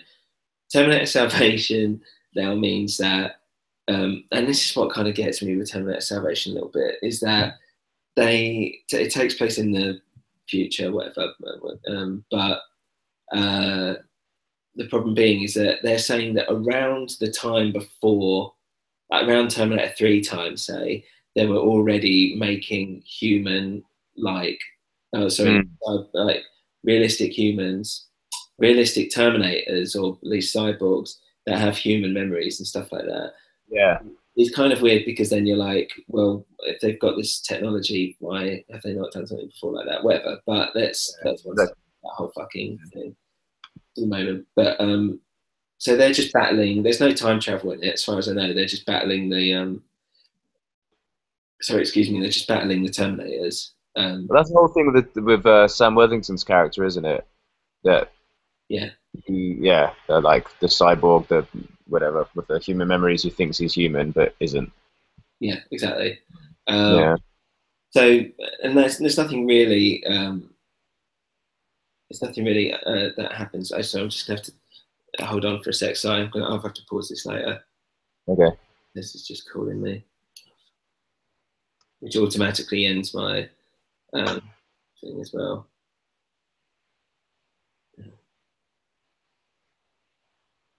What I didn't realize is I was actually doing 4G on like the first hour of that. Just probably killed my thing. Oh Hey, shit. podcasting.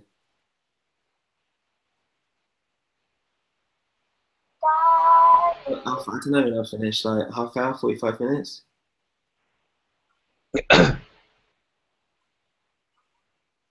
Half hour, 45 minutes, something like that. Whenever I'm done, I haven't had a shower or anything. So, well, yeah, I'll be doing this for half an hour, 45 minutes. Okay. Yeah, let's wrap it up half an hour, I think.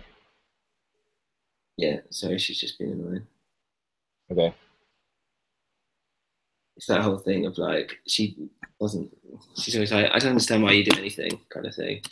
Like the feature of Why like a million times are more important than any of your interests. Okay. And I've turned off the Periscope. Sorry. Um, so I can't believe that was on 4G for like the first hour. Ridiculous. Never mind. So then yeah, so the Terminator start again. Terminator 3. That's what happens. So then we get on to not Terminator 3. Sorry, Terminator Salvation is what happens. So then we get on Yeah. to Terminator Which was directed by McG, wasn't it? G. Yeah, Dick. Who? What has he done since? He did 3 Days to Die or something, that Kevin Costner thing. 3 Days to Kill. Oh my Yeah, god. Oh yeah. fucking awful. Yeah. He's. Oh god. He hasn't. He hasn't done much, has he? No, it's terrible. Okay. So yeah, that brings us on to Genesis. Genisys. Genisys. Um, so, which means that, okay, so we've got to think about this. But yeah, so the Genesis timeline would have to begin with a 9-year-old Sarah Connor because in this one, which is a parallel, it has to be an alternative, right? An alternate timeline is that Yeah, they sent a Terminator back, which had been shown in the film, the Terminator attacking the family, but they sent a Terminator back to kill her family, and then she was saved when she was 9. So that's the chronologically the first instance that happens then. that's right. Which means that, and we still haven't seen that. Which means at some point during the future timeline, someone has sent back. Yeah, I mean, I think the idea, I thought it was going to be that Arnie has sends a young version of himself back, yeah, and he was yeah, yeah. back. I mean, maybe that'll still happen, but We um, don't know who that is. We don't know who sent them back, and they no, say that in the film, don't they? They sent sent you back, and I can't remember. They make a reference to it, but we still don't know. exactly. You don't know. So all you know is that someone has sent a Terminator back for, or what I imagine, someone evil has sent a bad Terminator back, and someone good has sent a good Terminator back. Like this, that seems to always happen. Uh, Yeah, the 9-year-old Sarah Connor, and because that has happened, that means so whatever was going on from Terminator Salvation, say, or and all that stuff, something that's happened in the future from that timeline, which is now slightly separate from Terminator 1 and 2 timeline, which is a closed loop, which maybe should just be kept separate um, yeah. anyway. But even though those events have still kind of happened in terms of the history, if that makes sense, it just means that something, because the future has changed slightly, it means that things have changed even more so. So it's gone back and become its own thing completely Yeah. because it's a different universe anyway. So someone has sent back some way point, still far into the future of the end of Terminator Genesis. Well, we don't know how far, but good Terminator, bad Terminator gets sent back. 9-year-old Sarah Connor. By the way, this is probably going to be spoilers if anyone's bothered. Or if you just, to be honest, you know, it doesn't matter really. You're not going to be watching it for the story, and maybe this might help put it into context anyway. Yeah. 9-year-old Sarah Connor goes off and gets trained up by this new good Terminator, which means that she knows exactly when Carl Reese is going to send back because all this stuff has kind of already happened because it's following the normal timeline of stuff, which would lead it up to the future where the new Terminator gets sent back anyway. But Uh, in this future, Judgment Day has happened or not in this version? In the future, whoever sent the Terminator back, has Judgment Day happened? yes, it must have Yeah. done because there'd be a Skynet. Yeah. Okay. Yeah. Um, So that, that's part of the the whole thing, thing is that they're saying that no matter what happens, like the singularity will happen and yeah, there will always be like a Skynet. Um, and the judgment day has to happen, but whatever. But so she gets, so they know that according to the timeline, this is the day where things happen, where all the shit from Terminator 1 kicks off. So they yeah, prepared for that. Now, I imagine the problem, because none of the events of Terminator 1, in terms of what happened in 1983 or something, have yeah. actually happened yet. All that's happened is they've just got brought back. Yeah, Uh, so they stop that happening because he waits for his young Terminator to turn up and ask the punks for their clothes, yeah. who look like fucking like someone said the other day, Green Day cover band, and they do. Yeah, I Um, don't know why they put on some, because like in the original, like Bill Paxton um, yeah, has it like takes- tire prints on his face and stuff, but this yeah, guy just looks like a fucking emo. yeah, yeah. They tried to guess some, yeah, tire prints. It's so weird. Yeah, these guys just look like a lame cover band. Yeah, But so they knew that Terminator was going to turn up then, so that they take him out. yeah, So that means the events of Terminator 1 won't happen, right? Because they've that's right. stopped it from happening. Yeah. So it's kind of like everything has now changed, but someone has also sent back a liquid Terminator, Yeah. Yeah. um, which is weird. So Because that doesn't really make much sense either. No. why he would be there. Because What? why would they send back a muscly Arnie, a T8000, a T800 model, and then at the same time send back a T1000 model who's liquid morphy guy who morph into shapes? So why would they send them both back within, no, at the same time, right? Yeah, I mean, the only thing you can think is that something's happened where this is what like another Terminator film is going to have to clear up, because that means that there wasn't like a good person sent back at the same time as a bad person with the liquid Terminator.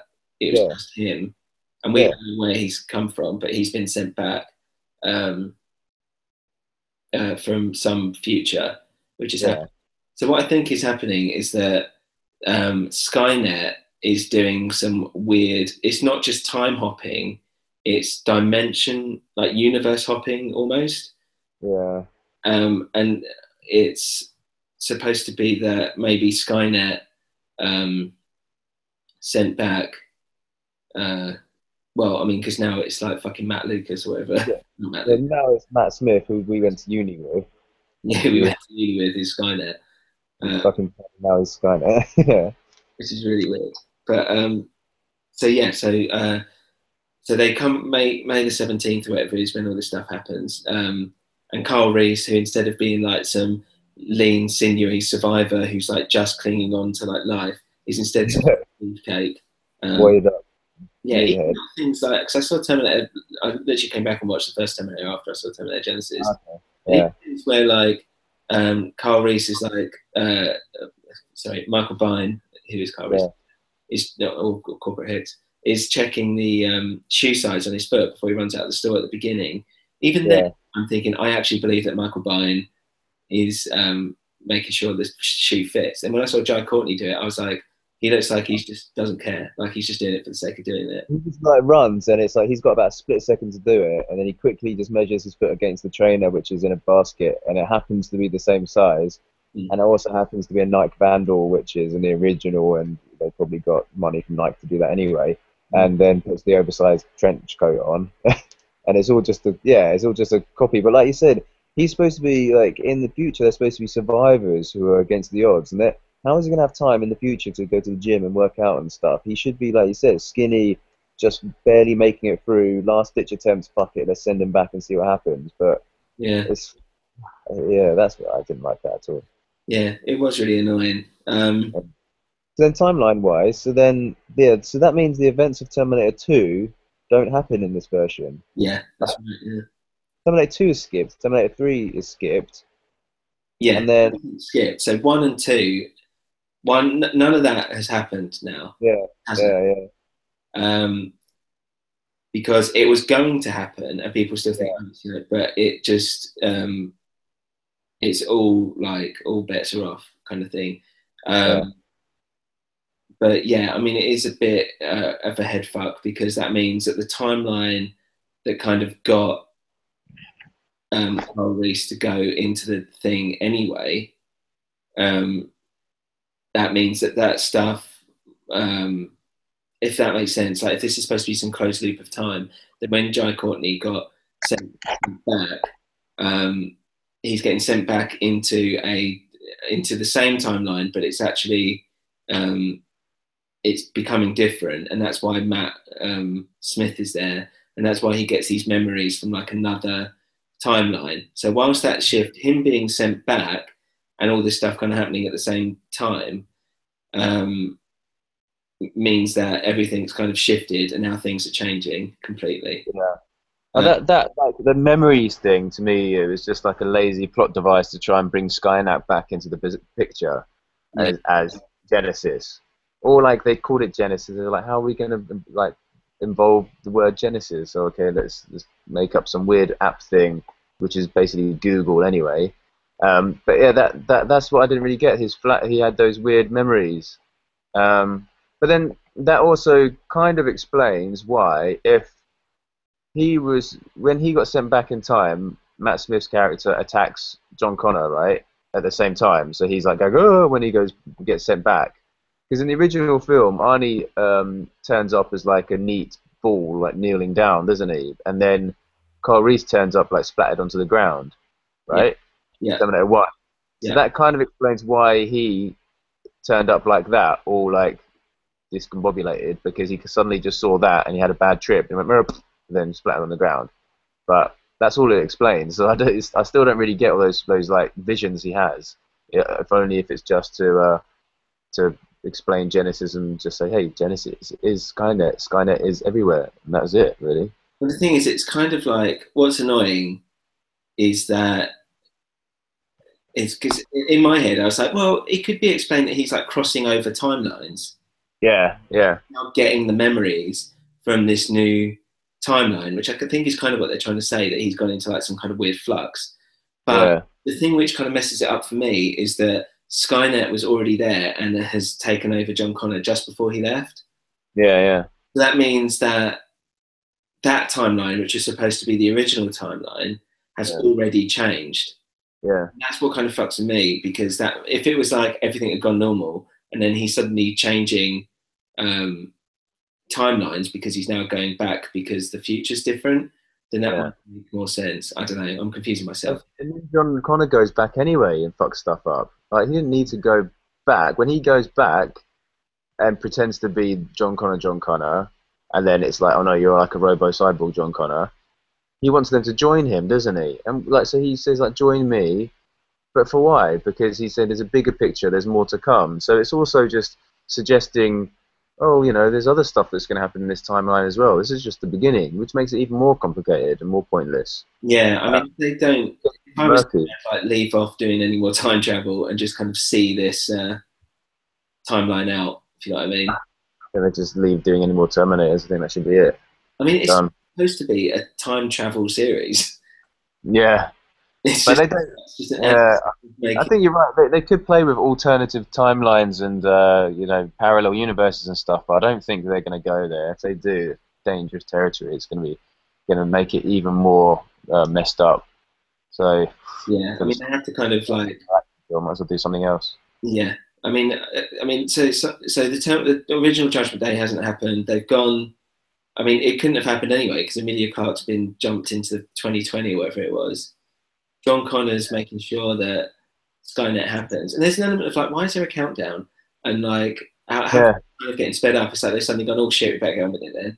So well, why yeah, yeah, anyway? exactly. Aren't you supposed to be back efficiently? And at the end, where like when Arnie, you think that Arnie sacrificed himself, and that's like, okay, that might be satisfying. And he's like, hey, no, guys, I'm back, and I've got more weapons now. Yeah, now I'm It's like, liquid, I can do more yeah, shit. now I've just got, yeah, now I'm just got an upgrade. Why do you do that? It's so fucking stupid. Now Yeah. what are you gonna do with the next film? Oh, Liquid Arnie, he's got an upgrade. So what are you gonna do? They just probably pretend that never happened if they make another film. Well, But also, I was thinking if he's liquid, that means he hasn't got any actual cybernetic aged skin on anymore, which means yeah, yeah. So why is he still having his old skin? yeah, he could just turn himself into whatever he wants to look like. Why would he continue remaining looking like an old fucking man? Yeah. Um, Fucking. I don't think there was much thought in a lot of that, to be honest. no, but I mean that's kind of the timeline. So I think it's like if you go into Genesis thinking, right, just like this is its a whole other film. Like all those films have happened. Like when people are like, oh, it's ruined it. It's like think of them as still existing, but they exist Yeah. in another Okay. universe, and this is just a completely different universe. And if you think too much about it relating to the other films, you're just gonna. It's no point because it's not gonna relate at all. Yeah, it didn't. It didn't do like Jurassic World and Planet of the Apes and stuff did. The way they reinterpreted it or added new modern ways of doing things to a franchise and injected some new life into it. It just didn't do that. It just didn't really do anything that he couldn't have done 20 years ago. So it was more pointless than those other franchise reboots, which kind of worked, and this one didn't. Yeah. There you go. Well, there we go. We gave it a go, so hopefully that might have Yeah. helped someone. Let's go on to the Chris Brown questions. Um, Yeah. his Twitter handle is at BrownCJW. If anyone wants to follow him or not. So you're a Walking Dead fan, right? Yes. What do you think about Fear the Walking Dead? By the way, you looking forward to it? About what? Fear the Walking Dead. Fear the Walking Dead. Oh, mate, What is it? spin-off series. Oh, the spin-off series. Oh my God, I haven't read about it. Oh, tell me about it. Well, I haven't seen the trailer for it yet, but there is one out there. Oh, And there's been why are some they doing that? trailers, like the Suicide Squad trailer with the new Joker. That's weird. The new Yeah, Batman Superman yeah. trailer. I actually have a feeling it might be good. Oh, I don't know. Maybe. What, Suicide Squad? No, not Suicide Squad. That'd be shit because it's David Ayer. I hate. But Yeah. the Batman Oh, but Superman film, new one, Dawn of Justice. yeah, I think it could be. I think it could be as well. Um, Oh, I don't know much about Fear the Walking Dead. I need to look that up, so I can't call myself that big of a fan. But I don't know why they're doing a spin-off season already. yeah, It's it's not a like bit it. weird. But yeah, so Chris asked, I'm on season 3 of The Walking Dead. What the fucking fuck happened to spawn this zombie disease? Is it worth plowing on? I'm finding it hard yards. I don't know what that means. God. I think actually CNS has already made it to season 3. Yeah, I think he should plow on. So the answer is yes, yeah. because season 2 was the worst one. I For don't know me, if you watched 2 was the worst one. Where they're in the season 2. farmhouse. Yeah, it was shit. I actually didn't even finish season 2. I got about halfway through, and then I just caught up by someone telling me exactly what happened, and they said, "Go on, just might as well start season 3." So when I was in season 3, I'd lost a lot of hope in season 2 because it was so shit. In the season, the series in general, because it was so shit. But it really picked up, and then now season 6 we're coming up to. So season 3 is still a little bit of a kind of bridge season where I think it's the one where they end up in a prison. I Yeah. think, and they start making that their home. And then season 4 and 5 I thought were really good. And then when they, the guy, the general or something was he called? Governor. The governor, yeah, the governor I think comes in season 4, right? If Yeah. I'm not mistaken. Well, That, end of all season. that stuff's so good. And then Terminus and everything comes up, so I think it's definitely worth plowing through for sure. Yeah, same here. I mean, like, I saw the trailer for season 6 Yeah, and it looks pretty good. I'm just a bit worried that they're spending a bit too long. Like, the last bits of season 5 yeah, had some good standout bits, but yeah, taking a yeah. bit too long. I mean, the thing is, because I've read all the comics, so I'm just always like, and I'm still reading, and they're out like, once every month, and they take about 5 minutes to read, 5 minutes a month, over 10 years. But yeah, so it's taking a bit too long, and they did this with the second series where they took a while on the farm. And you're just a bit like, come on, let's give this up a bit. But I'm hoping season 6 will be pretty good. But yeah, I mean, in terms of like what happened to start it, it's never said in reality, and also I hope it doesn't get said because that's Yeah. the point. Yeah, same here. I think that's the point, and yeah, I don't think we will find out exactly. I don't think they'll even try and solve it. It's just all about the survival, isn't it? And now it's become all about these small group of characters and how. Also, I like the way, like you said, towards the end of the last season, it was getting quite interesting because it really dives into the mental state of these characters. Like, have they become the villains? Have they become the bad guys? Have their survival instincts taken over so much that now they can't not um, be on survival mode and try and attack people and kill people for whatever reason? It's that's what I find quite interesting actually. So I think it's all going to be about how these characters survive and how yeah, the mental state of them as well. How it's taken its toll on them mentally as well as physically. So I think it's quite cool. Yeah, it's cool. It's cool. Okay, he's also got a challenge. How would you sum up the following shows in one sentence to an alien? Um, said one each. So he's got The Fall. Have you watched? You haven't watched Fall, have you? No, I haven't seen the full. Neither have I. No. Like, I'll make it up. Like one man falls over, and they make a series of it. The Newsroom. Yeah. I don't know. I haven't seen that either. Is it Jeff Bridges, right? Jeff Bridges. No, the other one. Who's in The other one, Jeff Daniels. Jeff Daniels. Jeff Daniels. This one. Yeah. Uh, So I guess it talks about stuff. I don't know. I haven't seen it. I haven't seen it. One man reads the news. Um, Yeah. And it's all about America, and God knows if it's patriotic or not. Probably not. hey, yeah, good point. True Detective. True Detective. I've written a couple of these down. What did I say? True Detective. Yeah, a group of detectives are way too busy with their own fucked up lives to catch multiple serial killers. That's how I'd put that. Yeah, fair enough. Yeah, how else do you say that? Like, yeah, serial killers in a weird, fucked up world. Yeah. The detectives are even more fucked up than they are. Yeah. Homeland. Yeah. Basically, American propaganda against anyone who's mildly Middle Eastern. I was thinking like terrorism in your own home. Yeah, terrorism in your own home, with the central character being a crazy bipolar woman who just fucking does ridiculous stuff that makes no sense. I only saw the first series and I couldn't take her. And then in the second series, when I gave up on there. I saw a second. I didn't. I didn't get very far. fuck it, it's bullshit. Okay, Game of Thrones. Posh British people moaning about the weather might as well be called Game of Thrones. Moaning about the weather. Bloody hell. Posh British actors saying it's cold. What do you think? Jerry Springer in medieval times. Yeah, medieval times. Yeah. With incest, with even more incest. With extra incest sprinkled. Yeah. Okay, what's next?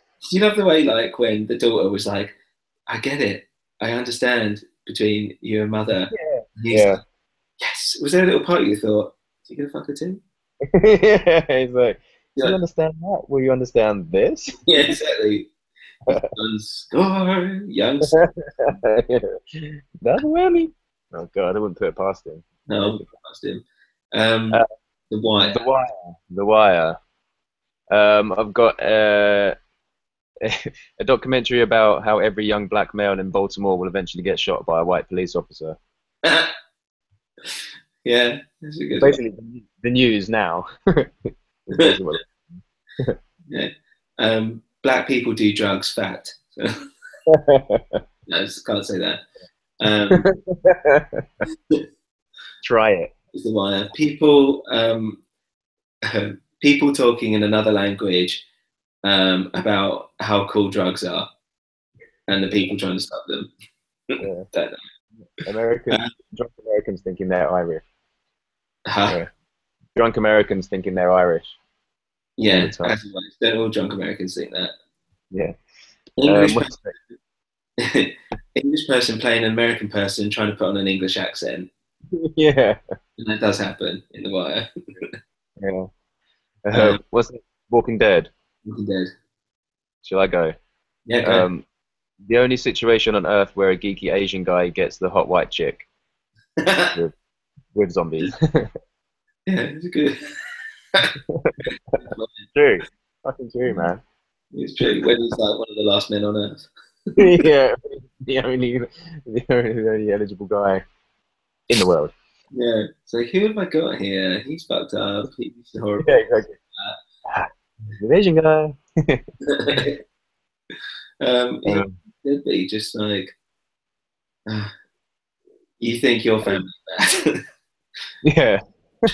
Zombie apocalypse. It could just be AIDS. It's getting serious. Imagine if AIDS walked. Podcast. Okay, Breaking Bad. Breaking Bad. What have I got? A middle American midlife crisis that gets way out of hand. Yeah, that is it. True. Yeah. An old man an old man and a young man find out they love each other through the power of drugs. Yeah, pretty much it. Yeah, and never realise they're actually totally gay for each other. House of Cards? That actually brings me on to House of Cards, yeah. An analogy about how every man who rises to extreme power will eventually have sex with his male bodyguard. Yes. It's pretty true. Words to live by. With that much power, you're eventually going to fuck a dude. It's inevitable. It's not even like for a sex thing, it's just for the power of it. No, exactly. So I've got so much power, I need to use some of this up. So I'll use it up in that dude's butthole. Yeah, I need to literally fuck men. Yeah. power I have. I can It's the fuck only way I'll a little yeah, girl. it's the only way to keep this much power going. I have to fuck men. Yeah. So yeah, You'll live that's my house. That's my house of cards. Okay, that's what he's got. That's his little list. Yeah, there you go. Thanks, Chris. Thank you for that. Yeah, Do hope you you want enjoyed to that. play? Should we play another game? I don't know if I've got time, man. To be honest, Okay. we could do a quick one. Yeah, let's do one last quick one. One game. What do you want to do? I don't know. What have I got here? What should we do? Okay. Use Take a two plot random line. films and think up a new film outline, combining them both. Okay. Okay. Can you? Have you got a couple? No. So I need to get some sort of random movie generator. How Um, about, okay, what about Three Amigos? right. Three Amigos and Prometheus. Prometheus. So we need a new plot line. Yeah. Three Amigos, as in Chevy Chase. Yes. Steve Martin and Martin Short. Okay. So okay, we need a new plot line. So I guess it's going to have to be about how the three amigos find out that they actually came from an extraterrestrial alien race. So then they go to outer space in a Willy spaceship. let's go. Huh? Just like let's go to outer space. Yeah, no, they make a spaceship in the side in the shape of like uh one of those fucking no, they make like a pinata kind of thing. I don't know what. And then it turns it into a massive spaceship, and they go to like this world where it's got a moon which is the shape of Chevy Chase's face, and then they land on the moon, and then they find that they go into like some weird alien chamber, and then there's like these little uh, pods explode, and these mini baby Chevy Chases run out, and then and they jump on their faces and they start having sex with their faces, and then they realize that it's it's just all a dream. I like the idea, like Steve Martin's like getting raped Yeah, by some, like massive Chevy Chase tentacles. yeah, yeah. So then, yeah, there's the tiny Chevy Chases. Then they find that there's these big like stone, huge Chevy Chases on the walls, and then they come to life. Yeah, and one huge one, a 10-foot one, rapes Steve Martin, and then they realize that the offspring of that rape generated um, a new species of comedians, which then was sent back to Earth, and they started Saturday Night Live, and then they become the new generation of the best comedians in the world. Became That's active it. on the Chris Farley and Mike. Yeah, exactly, like Jack Black and stuff. Just came out. Nice, nice one. There you go. Okay, so I've got to think two random films for you. Yeah, yeah. If you can. Okay, how about White Men Can't Jump? Right. Yeah. Uh, and oh my god, what else? And give me a genre. What should I go for? Okay, and Scream. Scream. Yeah, Okay. Scream. And White Men Can't Jump. Woody Harrelson lives in a small town in in suburban America, but he's being chased by a by a whited up Wesley Snipes, um, who who goes around killing all the other white people because they can't jump. Um, and it's a commentary on how people, how people see black people in America going around killing people in the suburbs. Um, and yeah, and then you find out at the end that Wesley Snipes comes forward, hands up, and all the cops just shoot him to death anyway. Basically, the end of Night of the Living Dead. Yeah, yeah, basically. And then, but it all ends happily after because Woody Harrelson survives and his girlfriend wins, goes on Jeopardy Oh yeah, Jeopardy. and wins the money. And they Yeah. live happily ever after. Yeah. Meanwhile, Wesley Snipes wakes back up and Stabs Drew Barrymore. he becomes Blade. Okay, that's good. I think that'll work. Yeah. But, Nice. Ah, okay. okay. Right. Well, I think that's it. I was going to say, and we keep doing all these little bits, but I'm going to start doing a Netflix pick of the month or week or whatever, depending on when we do this.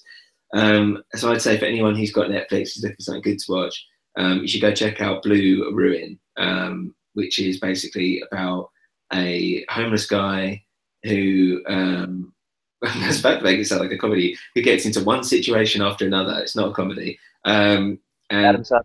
You played by Adam Sandler. played by Adam Sandler. You'll love it if that's your type of humour. But it's kind of like a really weird revenge film that kind of gets a bit out of hand, and not in terms of like Taken or anything like that, but rather bumbling your way through, yeah, trying to exact revenge on people you shouldn't really be exacting revenge on. But it's really good.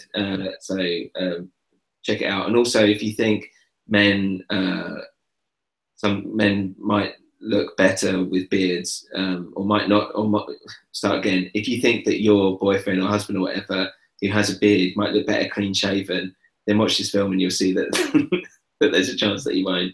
That's not always the case. Yeah, it sounds really harsh, but you'll understand. What?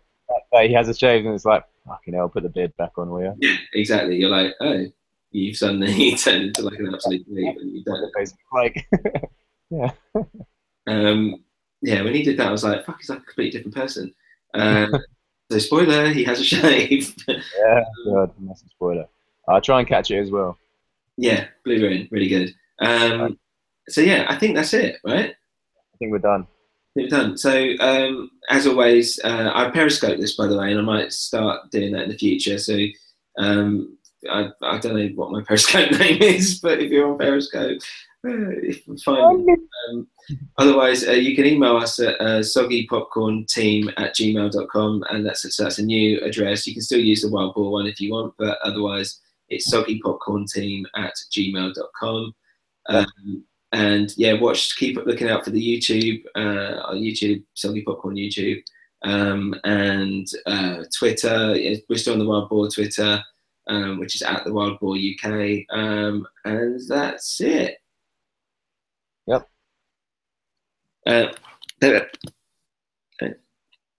Yeah. Hello? Yes. Thanks. Thanks for listening then. See ya. Thanks, Till next time. Thanks, guys. Bye. Bye.